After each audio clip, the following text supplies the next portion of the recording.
We are now live. Welcome, welcome, welcome to the third chapter, Women Living Fully.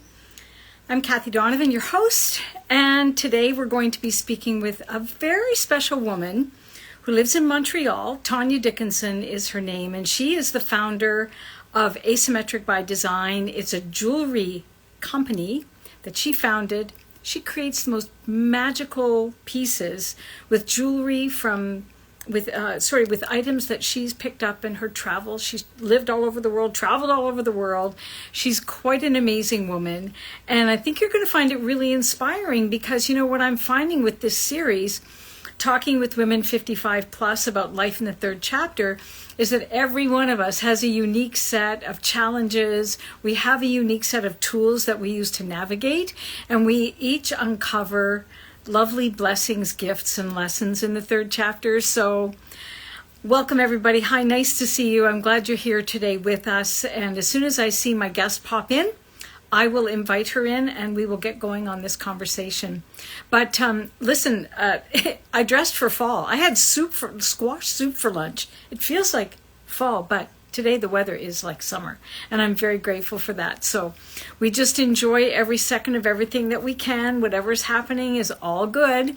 And so this weekend coming up, I have a retreat at Wellings of Stittsville. Registration is closed, and now I won't be offering the retreat until the spring. So if you missed your opportunity and you are interested in attending the Course in Happiness Reboot Retreat, stand by and subscribe to my newsletter. Just visit my website, kathiedonovan.com, where you can get onto the list, and I will message when I have another one coming out so you can take part in that. It's so much fun. It really is fun. We did one in Prince Edward County recently. Hello there. I'm glad to see you. Welcome, welcome. We did one in Prince Edward County weekend before last, and oh my gosh, it was the best time. It was so lovely to meet different people from different parts of Ontario. And it was really, really a lovely weekend. We learned a lot. We taught a lot. We laughed a lot and went out to dinner and lunch a lot. It was really fun.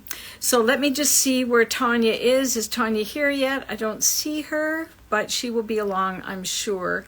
So if you have a comment about life in the third chapter for you while I'm waiting for Tonya, can you talk about some of the challenges that maybe you encounter in this third chapter of your life experience, or maybe some of the lessons that you're learning in your third chapter of life? For me, it is always about trying to stay relevant and be courageous. Try new things. I'm always looking for ways to try new things. I was actually telling my husband yesterday on our walk that I was considering taking ukulele lessons because, well, I'm a small person and the ukulele is a small instrument. I used to play the guitar, but I kind of gave that up 100 years ago. But I thought, oh, that could be an interesting thing. And then I looked into it, and the lessons were, you know, you take them in a group and you play your ukulele with a group of people. Nothing personal to anybody, but that's just not how I want to roll when it comes to playing a musical instrument. And then I asked myself, to what end? Like, what's the point of learning to play the ukulele? Part of it is just to try something new. And then what? So then what? I'm not going to go do gigs playing my ukulele. So, and I'm just not sure whether it's, do you love the ukulele? Oh, do you play the ukulele? I love that if you do. I love that. Anyway, yeah, it's a cute instrument. I love the sound of it. I love Hawaii and everything Hawaiian. So that may be the appeal for me. But I think this fall I'm going to pass on the ukulele lessons and just see. Maybe I'll get a ukulele and just fool around with it because I play guitar. It might be sort of familiar, but anyway, I'm not really sure where my guest is right at the moment. I am looking, but I do not see her. I don't see you, Tonya. If you're there, can you please make yourself known? Anyway, you don't play the ukulele, you play the guitar. Yeah, and you thought about see, that's the thing. I was thinking about the same thing. I was thinking of taking it myself. Here she is. Hang on. Here we are. Coming in.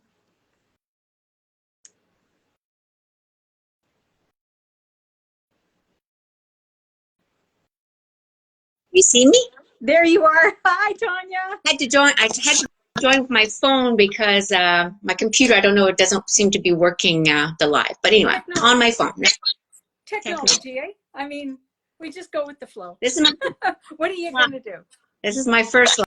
So I'm very excited. So you're well ahead of the curve. I'm so glad you're here today. I'm so grateful that you wanted to have a chat about the third chapter. It's so fun. But before we start on the areas that I want to discuss with you about life in the third chapter, give us a little information about you, Tonya, and your background, and about your business, Aysemetric by Design.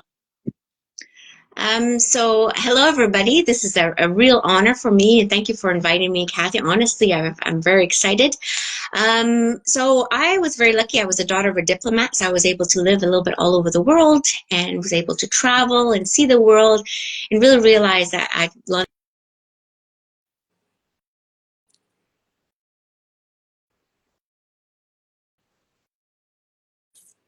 Is that me or you? I don't know. We are frozen. We are frozen on Tonya's end. Oh dear.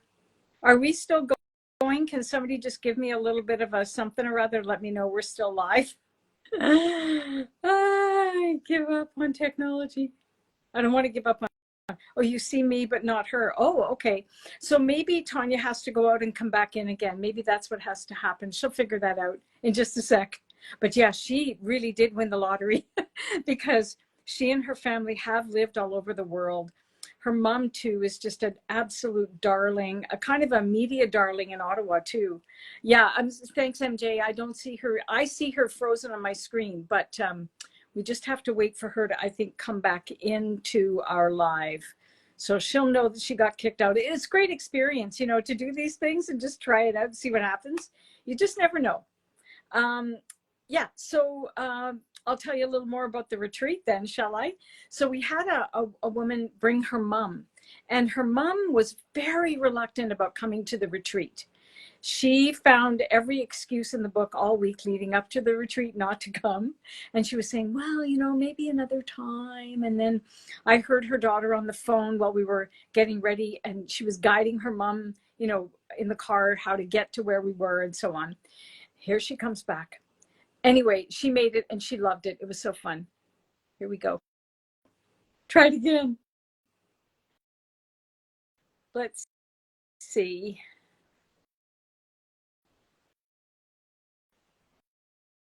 Can you see me? I can't see you, Tonya. Okay. Can you see me now? Nope. Oh. Oh. Is your camera turned the other way? There you Okay. are. Okay. Can you see me now? Yeah. Okay. So yes, so I had won the lottery of life, and so when I came back to Canada, I actually started my career in pharmaceuticals a little bit by accident. I left to live abroad with my children and my husband, and when I came back, actually, I was thinking about what is my ikigai, and I've been collecting jewelry and antique beads since I was 10 in the souks of Cairo. And this is where I came to believe that actually there's a whole industry. I mean, the semi-precious jewelry industry is massive. We all have semi-precious jewelry that we don't wear. There's 8 billion people that have things that they don't wear. The jewelers are not using it. And why hurt the environment for more?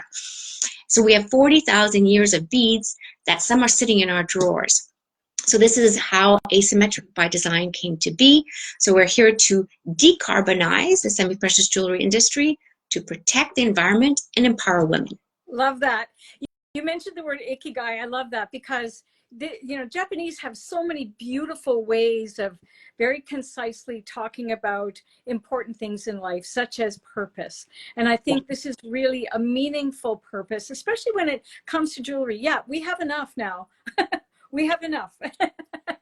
And what I love is to see how you put it all together in a little story. I mean, everything has a story when it comes to what you create, right? Exactly. Well, we like to design one-of-a-kind pieces, and so they all belong to collections that, as you mentioned, have a story. So everything has a story, has a name, and values, and are different, just like you and me. Wonderful. And you've been part of Montreal Fashion Week, and I understand you have an exhibit coming up, right? Do you want to talk a little about that? Yes, so this is my second time in Montreal Fashion Week. Last year, my first participation, we actually went up to, we were finalists for the highest award, so Coup de Cœur du Président. So we were very flattered with that. And we just entered the Fashion Week, which was actually last week, but it's been prolonged, you're right, until the 6th of October. So I have a collection this time that I've made, and it's shattering the glass ceiling, because I don't think we're quite yet at parity. And if we looked at the UN yesterday, is 10% were female speakers. So we still have a long way to go in Canada and around the world to really achieve parity. And so that is my dream. And so one of my benefit collections is all about women's rights, because there has been an erosion, unfortunately, of women's rights around the world. Let it be Afghanistan, Iran, even in the US. Yeah, and intention is so powerful. When we have intention around what we do, and as you say, when we've done the excavation to get clear about our values, what's important to us, what we operate from, life just gets a whole lot easier, and our ikigai becomes even clearer. Our purpose becomes even clearer. So kudos to you, Tonya, for doing what you're doing. I greatly admire that. You know, it's something that's very relevant and sustainable and very on trend, although it's not a trend, it's something that's here to stay. So good for you. I hope. So let's talk about the third chapter. Let's Yeah. talk about the challenges that you're encountering in your life after 55. So the first challenge was obviously to figure out what I was going to do, because we were lucky to retire relatively young.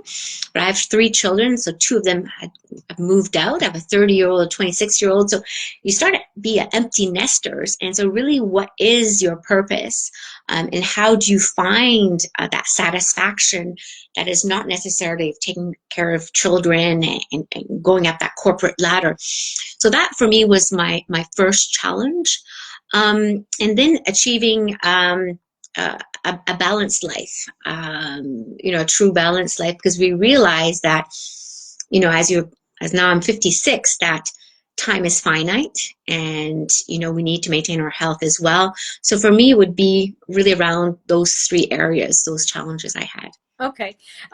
When we talk about balance, see, I don't believe that there's equitable balance. I think at different stages and phases of life, there's more of one than the other and more of one than the other at other stages of life. And that's really, it looks more like the yin yang symbol. It's more like sometimes we have a lot of spare time and time free for us, and sometimes we're crammed with deadlines and lots of work we have to accomplish. So if that's what you're referring to as balance, that's going to be there forever, because our circumstances shift as your family changes and things shift in your circumstances. Your so-called balance will shift as well. And when we embrace it this way, we're not always looking for more of something. We're more accepting what is and working within whatever is going on. That makes sense? That makes perfect sense, and I would agree with you, except for me, it has to be also discipline to make sure I maintain a balance. For example, Roberta Bondard was in Ottawa last night. I desperately wanted to go and see her, but I had today. I'm coming out Fashion Week. My daughter was in surgery this week. I'm going into a full-on panel, and so I decided, no, I was going to stay in Montreal, rest to be ready for you and then for my panel tomorrow. So I still have to, my challenge is holding myself back and knowing that I do have, just a finite level of energy, and I may need to maintain my energy. Well, and what you've described is exactly what I teach women. Put yourself at the front of the bus. When you're a mom, you're at the back because everybody else has to have the front seat. But now it's time, we have to put ourselves first. If we don't take care of rest, we don't have the juice to do the things we need to do. And, there hopefully will be another opportunity to see and meet with Roberta Bondar, in your future. So put that out there. You never know. She might come to your house. Who knows? Who knows? Who knows? So what else, what other challenges do you find? Well, it's more really along that, and I have a workaholic tendency, so trying to hold myself back, and so being kind to myself. And now with age, I'm not afraid of failure, so that no longer is a challenge. It was a challenge. Like I was, I wanted everything to be perfect or the best. And, as I grew up through pharmaceuticals, something done perfect but late is worthless. So now I'm willing to go with 80%, but at least done. But that is very hard for me. Yeah. But it's better done, 80%, and done on time and done to the best of my ability than done late and too late. So these are some of the challenges. And so but I think I tend to be my worst enemy. Yeah. And so I'm trying to be kinder to myself. Yeah. You're working at becoming your own best cheerleader instead of your own best critic. That is perfectly said. That is a brilliant quote. A brilliant quote. Yeah, Yes. that's kind of how the work I've been doing too. And I feel like I used to feel always behind the eight ball, never doing enough, never getting it done. Oh, la, la, la, la. And now I'm like, no, I'm going to give it my very best. I'm always going to give it my very best. I won't say ever it's 100 or 80 or 90, whatever. I'm going to give it my best. And then we can revisit if we need to. If we have time, we can revisit and tweak and do things like that. But yeah, we hold ourselves back so much because we're afraid not to achieve what we know we can do every single time. And that standard of excellence, is not lost on me. You see it in your work. You see it in how you present yourself, Tonya. And you learn from your parents. Yes. This high standard of achievement. Not that it's a pressure, but your mother, I've met your mother a few times, Margaret, and she is the most gracious, elegant, petite beauty that walks the earth. So you have learned some beautiful qualities and inherited some beautiful qualities that way that no doubt influence how you do your life today too. So that's a beautiful blessing. Thank you. Definitely. Okay, what about tools that you use to navigate? Are you finished with challenges? I mean, I keep digging, but if you're finished with challenges, we can move on. No, honestly, I think I'm finished with challenges. Okay, yeah. You're doing a great job with the challenges, by the way. What about tools you use to navigate? So it goes back to what I said about the challenges. It's really, keeping my health number one, the forefront, listening to my body, and, taking rest, really exercise, so that, so I have things that I know actually recharge me. Nature recharges me. Tennis recharges me. I also know who in my circle are people that drain me versus charge me, so I try to be around those people. So really it's prioritizing things that give me energy, make me happy. So I know that, I'm a news junkie, for instance. And so sometimes I have to scale back from the news, especially during, like the pandemic, it was very difficult. So I know that some things really affect me, but also I've realized, and this is the beauty of Aysemetric by design, when I'm designing, I get into this flow and everything else is, and it's just incredible. And as I'm playing, I'm trying to express, women's rights or equal rights. And so I'm in that flow. So that also, art actually, and creativity, really stimulates my happiness. And so my rational brain gets sort of shut off, and my creativity just takes over my whole brain, and I could just get so excited and so energized. And so it's understanding that as well. So it's really understanding oneself. Yeah, for me, water is critical. Seeing water, hearing waves at my lake house. And sometimes I said, listen, I have to step out. I have to, I'm going to go step away for a couple of days and be alone. I actually like to be alone as well. Even though my mother and I are very social, sometimes I like to be alone, and it recharges my battery as well. So I think we just need to understand ourselves and figure out what helps us recharge. Yeah. And for me, definitely art, water, some time alone, some people, really helps me. And even just today, this is so fun. It energizes me. So you energize people. It's like, I know that if I go on your post, I will feel happy. I will feel, And I think that's what I think Maya Angelou has this great quote. It's not what you say or do, it's how you make people feel. And you definitely energize people, even through your posts. I mean, I just love your posts, your Friday outfits, and yeah, so things like that. So just real understanding what drains you and what lifts you up. Yes.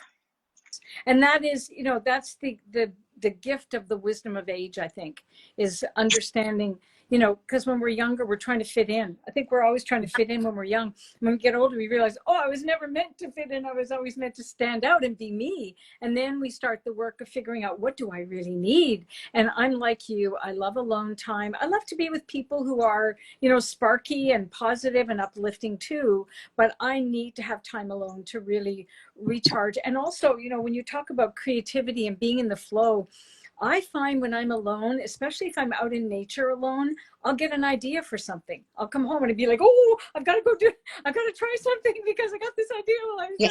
It's very exciting how the invisible all around us is just waiting for a moment to visit with us. But most of us are so in our lives and busy, and we're doing things and looking for projects to do that we don't create space for that beautiful, invisible inspiration to come for a visit. So I'm proud of you. I think those tools are fantastic. Okay, and lastly, it's about the lessons and the gifts we're uncovering in this third chapter. What's that been for you? So in terms of lessons, a little bit to go back to your point, when I was young, I was always trying to fit in. And then at one point, I think that around the age of 16, I decided I wasn't going to expect anything from anybody. And that was a complete shift. So everything became a gift. Example, like my fashion show, I had a fashion show, and, I was hoping people would show up, but, it was, everybody did show up. So it was a nice surprise. So it's really just expecting nothing of anyone, basically, and then just embracing that. So that was one of the very pivotal lessons for me. Another lesson is really that we have won the lottery of life. I'm not a woman in Afghanistan now. I can walk outside. I have a wonderful husband. I can pursue university. So it's really understanding that we have running water. We have a roof over our head. These are all things we take for granted, and we should not. I have traveled, and people have to walk 10 miles to school. People have to collect firewood, for their food. I mean, I've been in the tents in Ethiopia. I've gone in these huts, and there's nothing but a spoon and a pot, and you realize, oh my God, that's all actually you really need. So it's just that understanding that we live in such a culture of over, consummation and over, buying and abundance, that we are lucky. So that lifelong learning, that there's so much to learn, and I love learning. And maybe the final lesson for me is really, to be kind to others. You never know what people are going through. Like I was going through with my daughter emergency surgery for her appendix on Sunday. People didn't know I was going through that stress. And, be kind to others, but be kind to yourself as well. Give yourself a break sometimes. Say, it's okay. Yes.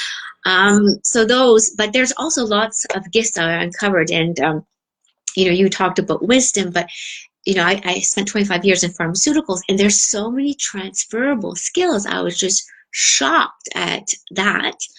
So number one, number two, confidence. I have confidence in myself and my abilities, as well as to take on new challenges. Like even this live thing was a challenge for me, but I still said yes. Tomorrow I'm on an international panel for ESG. I said yes. So it's the confidence to say yes to things that might stretch you. Yeah. And yeah, and also what I've discovered recently is also one of my superpowers is my network. Okay. So I've been nurturing my network on LinkedIn, like on social media, for example, with yourself. And so you never know, just by being your authentic self as well, how the world will connect. And so I really do spend, probably an hour a day. My son will make fun of me, but I'm taking care of my network, on the different platforms, following people. And, I think that also is a huge a gift that I've recently uncovered that I didn't know I had, but I have a fabulous network, including you. I love that. I'm happy to be part of your network and you part of mine. I think these are all such beautiful nuggets of wisdom to share with our friends out in the Instagram world, just because, we're all just living our life and we have no idea what's going on in somebody else's life. And, I love too what you said about the transferable skills, because so many people are so afraid to leave their job because they're afraid, what's going to happen? But you find out you have so much going on that you didn't recognize because you were so caught up in doing what you were doing. But look at us and all the things we've learned and all the things we can do, like even trying new technology, trying these things, do the live, like learn, fall on your butt, get back up. Who cares? Doesn't matter. It's all perfect. I just love you, and I'm so proud of all of your achievements, and I wish you continued success. Have fun at Fashion Week. Thank you so much. Bye-bye, everybody. Thank you for having me. Okay, bye for now.